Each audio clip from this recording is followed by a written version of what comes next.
A lunar lander mission scrubbed this morning is now set to try again overnight. But before that, we have another launch. Our Space Coast Bureau Chief Scott Heidler joins us live from Jetty Park. Very different missions, but shows the busy launch cadence, Scott. Absolutely. You know, these two launches are going to come within hours. The first is a classified Space Force mission. That's set to launch in about an hour and 15 minutes. The second is that lunar lander mission. That's supposed to launch at about 1 a.m. Both of these missions are on SpaceX Falcon 9 rockets. Intuitive Machines hoping its Odysseus lander will be the first U.S. spacecraft to land on the moon in over 50 years. Ignition, engines full power, and liftoff.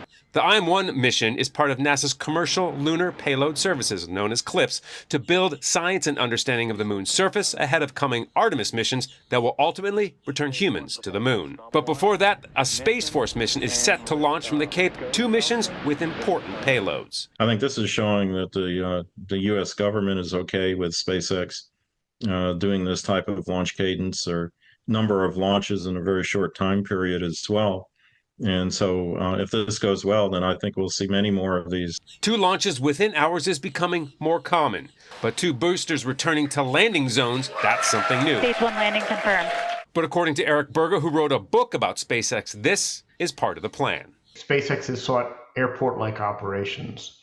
Everything they've done has kind of been bent toward increasing the flight rate of the Falcon 9 rocket, increasing its reliability, and being able to turn these boosters around between missions as quickly as possible.